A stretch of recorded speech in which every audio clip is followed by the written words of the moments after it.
Timnas Indonesia akan segera melakoni laga kedua mereka melawan Timnas Australia pada putaran final fase grup di Piala Asia U23 2024.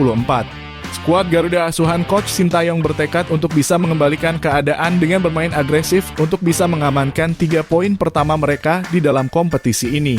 Sebelumnya pada laga perdana kemarin melawan tim tuan rumah, yaitu Timnas Qatar. Timnas Indonesia tampil dengan kondisi yang tidak ideal sebab dicurangi oleh tim wasit dan pada akhirnya harus menelan pil pahit kekalahan. Oleh karenanya pada laga kedua yang akan berlangsung besok malam, Rizky Ridho dan kawan-kawan akan berusaha semaksimal mungkin untuk bisa merebut poin dari tim paling kuat di Piala Asia, yaitu Timnas Australia. Ambisi semacam ini tentu sangatlah diperlukan, apalagi Timnas Indonesia juga menjadi salah satu tim yang sangat disegani oleh tim lawan. Ditambah pada laga yang berlangsung besok malam, Timnas Indonesia juga kedatangan satu pemain tangguh mereka yang akan menanggung beban di lini pertahanan Timnas Indonesia. Justin Hubner yang baru akan tiba di Qatar tentu akan langsung diturunkan pada laga penting ini untuk bisa menjadi pemain pembeda di dalam lapangan. Apalagi setelah insiden dari 2 pemain Indonesia yang terkena kartu merah pada laga perdana kemarin. Dan berikut ini merupakan prediksi line up yang akan digunakan oleh Coach Sintayong saat Timnas Indonesia berhadapan dengan Timnas Australia pada laga kedua di fase grup Piala Asia U23 Qatar 2024. Pada laga kedua ini Coach Sintayong berkemungkinan akan kembali menggunakan formasi utama dengan memasang 3 pemain belakang, 4 pemain gelandang, dan 3 pemain penyerang. Dengan posisi kiper akan kembali diisi oleh Hernando Ari dari Persebaya Surabaya. Meskipun pada laga perdana kemarin melawan Timnas Qatar, sang kiper harus kebobolan sebanyak 2 gol, ini tidak akan mempengaruhi posisi utamanya di dalam skuad Timnas Indonesia. Hernando Ari merupakan sosok penjaga gawang yang sampai saat ini tidak tergantikan dan telah terbukti banyak sekali memberikan jasa berharga bagi Timnas Indonesia. Meskipun pada laga kemarin gawang yang dirinya jaga harus dirobek oleh Timnas Qatar. Ini tentu tidak akan menyurutkan tekadnya sebagai seorang pemain yang mengemban tanggung jawab menjaga garis pertahanan terakhir dari skuad Garuda. Apalagi kita juga mengetahui bahwa 2 gol yang diciptakan merupakan murni dari ketidakadilan wasit di dalam lapangan dan bukan merupakan kesalahan dari para pemain. Tentu pada laga melawan Timnas Australia situasi akan sangat berbeda dan juga diharapkan tim wasit dapat berlaku adil di dalam lapangan. Jika situasi di dalam pertandingan bisa berjalan dengan kondusif. Tentu penjaga gawang yang satu ini juga dapat menunjukkan kualitasnya dengan optimal untuk bisa membawa Timnas Indonesia mengamankan 3 poin pertama di Piala Asia. Sedangkan di posisi pemain belakang, Coach Sintayong tentu akan memasang 3 pemain utama seperti dengan memasang nama Rizky Ridho, Komang Teguh, dan juga Justin Hubner. Pada laga kedua fase grup besok melawan Timnas Australia, Timnas Indonesia diprediksi akan langsung menurunkan amunisi tambahan mereka dengan langsung memasang nama Justin Hubner sejak menit awal pertandingan. Hadirnya Justin Hubner di dalam lapangan setelah sebelumnya tidak mendapatkan izin dari pihak klub tentu akan sangat memberikan keuntungan bagi Timnas Indonesia. Pengalamannya yang sudah sering berada di dalam permainan dengan intensitas tinggi akan menjadi modal utama yang akan dirinya berikan pada pertandingan besok malam. Selain itu juga kegigihannya yang selalu terlihat saat bermain untuk Timnas Indonesia Senior juga akan menjadikan dirinya sebagai pemain yang patut untuk diwaspadai oleh tim lawan. Sementara itu nama Rizky Ridho dan juga Komang Teguh yang pada laga kemarin sudah melakukan debut mereka pastinya akan kembali dipasang oleh tim pelatih. Pada pertandingan kemarin, kedua pemain ini memiliki peran yang penting. Khususnya Rizky Ridho dalam hal pembangunan serangan dan juga Komang Teguh yang satu waktu bisa saja bermain menyerang hingga masuk ke dalam kotak penalti lawan. Kekuatan dari 3 pemain ini akan sangat memberikan dampak bagi skema permainan yang akan ditunjukkan oleh Timnas Indonesia. Bagas Kava berkemungkinan besar akan memulai debut pertamanya di dalam ajang Piala Asia U23 2024. Hal tersebut tak lepas dari performa yang kurang maksimal yang ditampilkan oleh Ilham Rio Fahmi pada laga kemarin melawan Timnas Qatar. Pemain asal Persija Jakarta tersebut masih terlihat grogi dan beberapa kali melakukan kesalahan yang bisa saja memberikan kerugian bagi Timnas Indonesia. Oleh karenanya Bagas Kava dapat menjadi pemain selanjutnya yang bisa dijadikan opsi oleh tim pelatih untuk memasangnya sejak menit awal pertandingan. Bagas Kava merupakan sosok pemain sayap bertahan yang merupakan tipikal pemain menyerang seperti Arhan Pratama. Di level umur khususnya pada level U16 dirinya menjadi sosok pemain kunci yang dipasang oleh tim pelatih saat itu dan seringkali menciptakan gol serta assist di dalam pertandingan. Pada kompetisi SEA Games Kamboja di tahun yang lalu dirinya juga dapat tampil Spartan dan memberikan 100% kekuatannya untuk penyerangan maupun pertahanan timnas Indonesia. Sehingga pemain asal Barito Putra yang satu ini sangatlah layak untuk mendapatkan debut bersamanya di timnas Indonesia di Piala Asia A pada laga melawan timnas Australia. Pratama Arhan. Meskipun belum terlalu terlihat pada laga kemarin melawan timnas Qatar, namun lemparan jauh dari Pratama Arhan berhasil membuat pertahanan dari tim lawan kewalahan.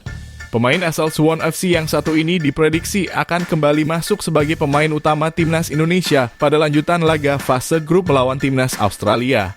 Pratama Arhan yang merupakan pemain utama di timnas senior sebenarnya juga telah memiliki pengalaman melawan timnas Australia senior yang jauh lebih kuat. Sehingga tentu melawan timnas Australia U23 besok dirinya diharapkan dapat mendominasi jalannya pertandingan, khususnya pada sektor sayap kiri yang menjadi spesialisasi dari posisinya. Selain itu, Pratama Arhan merupakan tipe pemain bertahan yang sering kali keluar dari posnya untuk bisa melancarkan skema penyerangan. Ini tentu akan sangat membantu timnas Indonesia dan juga memberikan opsi dari para pemain dalam variasi serangan yang akan ditunjukkan di dalam lapangan. Nathan John. Ivar Jenner yang mendapatkan kartu merah pada laga melawan timnas Qatar dipastikan absen pada laga kedua melawan timnas Australia. Akan tetapi kekosongan posisi tersebut akan langsung diisi oleh Nathan John yang baru saja tiba 6 jam sebelum pertandingan awal dimulai. Pada laga kemarin Nathan John dapat menjadi sosok pemain gelandang yang sangat ideal dan juga menjadi pemain yang kreatif dalam pertahanan sekaligus penyerangan. Setelah Ivar mendapatkan kartu merah, Nathan John dengan sigap langsung mengganti perannya dan berhasil menjadi sosok pemain sentral yang mengatur tempo jalannya pertandingan. Selain itu, dirinya juga merupakan pemain yang selalu bergerak selama jalannya pertandingan. Dirinya tidak kenal lelah untuk bisa melakukan serangan hingga kotak penalti lawan dan juga bertahan hingga sejajar dengan garis pertahanan penjaga gawang. Pemain seperti ini tentu akan menjadi pemain andalan dari Coach Sintayong dengan alasan serupa ketika dirinya selalu memainkan Rafael Struijk di setiap pertandingan. Marcelino Ferdinand. Sama seperti Piala Asia Senior di bulan Januari yang lalu, pemain muda asal KMSK Deinze kembali menjadi sosok pemain yang paling bersinar di dalam pertandingan. Pada pertandingan kemarin melawan timnas Qatar, Marcelino mampu menjadi pemain gelandang yang bergerak secara dinamis dan juga fleksibel di dalam pertandingan. Bahkan dirinya juga sempat menembakkan tendangan tepat sasaran yang membuat penjaga gawang dari timnas lawan sedikit terkejut. Pada laga selanjutnya melawan timnas Australia, tentu saja Marcelino Ferdinand akan kembali masuk sebagai pemain utama yang dipilih oleh Coach Sintayong. Hal tersebut tak lepas pula dari fakta bahwa dirinya memiliki jam terbang yang sangat tinggi di level timnas senior dan juga telah memiliki pengalaman melawan timnas Australia di Piala Asia Senior yang lalu. Sehingga sudah tentu Marcelino akan sedikit memiliki pemahaman tentang bagaimana cara mengalirkan bola dengan efektif dan membangun serangan untuk bisa menciptakan keunggulan. Witan Sulaiman. Pemain asal Bayangkara FC yang memulai karir pertamanya di benua Eropa sudah dapat dipastikan akan masuk dalam susunan pemain utama di laga melawan timnas Australia. Witan Sulaiman juga telah membuktikan bahwa dirinya layak untuk mendapatkan tempatnya sebagai pemain sayap melalui gol tunggal yang dia sumbangkan untuk kemenangan timnas Indonesia atas timnas Uni Emirat Arab pada laga uji coba kemarin. Pemain muda yang satu ini memang merupakan pemain potensial yang dimiliki oleh timnas Indonesia sejak golongan umur maupun senior. Bersama dengan Egy Maulana Fikri, dirinya sempat menjadi duo yang sangat berpengaruh untuk klub saat keduanya bermain bersama di Liga Slovakia. Meskipun performanya masih belum stabil, namun nampaknya Coach Sintayong tetap menaruh harapan besar kepada sang pemain dengan selalu memasukkannya sejak menit awal pertandingan dimulai. Fajar Faturrahman. Pemain muda asal Borneo FC diprediksi akan masuk sebagai pemain sayap kanan timnas Indonesia pada laga kedua melawan timnas Australia. Fajar Faturrahman yang merupakan pemain kunci saat timnas Indonesia menjuarai ajang SEA Games berkemungkinan akan memulai debutnya pada ajang yang lebih tinggi di benua Asia. Fajar merupakan sosok pemain sayap bertahan yang seringkali dijadikan sebagai sayap penyerang baik di level klub maupun tim nasional. Hal tersebut terjadi sebab dirinya merupakan tipikal pemain yang memiliki ketahanan di dalam lapangan. Sehingga dirinya bisa menjadi sosok pemain yang seringkali langsung melakukan gerakan tanpa bola dengan masuk ke dalam kotak penalti lawan. Hadirnya Fajar tentu dapat menjadi faktor yang bisa membuat pemain dari timnas Australia akan kehilangan fokus sebab kecepatan yang dia miliki saat dalam penguasaan bola maupun bebas. Rafael Struijk. Kartu merah yang didapatkan striker tajam timnas Indonesia, yaitu Ramadan Sananta, membuat Rafael Struijk akan kembali ke posisi penyerang tengah dalam laga kedua melawan timnas Australia. Pada laga kemarin saat melawan timnas Qatar, Struijk dapat menjadi sosok striker sebagaimana peran yang biasa dia mainkan bersama timnas Indonesia, yaitu sebagai pemain pemantul bola.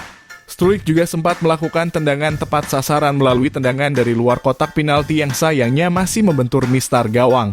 Tentu pada laga melawan timnas Australia yang akan digelar besok malam, Rafael Struijk memiliki tugas utama untuk bisa mencetakkan gol pertama bagi timnas Indonesia di ajang ini. Jam terbang yang nantinya akan dia dapatkan dan juga kontribusi utamanya di dalam pada ajang ini pastinya akan menentukan keputusan Coach Sintayong dalam menggunakan jasa dari sang pemain di dalam lapangan. Oleh karenanya, Rafael Struijk harus sangat bekerja keras untuk bisa menjadi pemain yang menjadi sorotan utama di dalam pertandingan besok malam. Itulah tadi merupakan prediksi line up yang akan digunakan oleh Coach Sintayong saat timnas Indonesia berhadapan dengan timnas Australia pada laga kedua di fase grup Piala Asia U23 Qatar 2024. Jangan lupa tulis pendapat kalian di kolom komentar.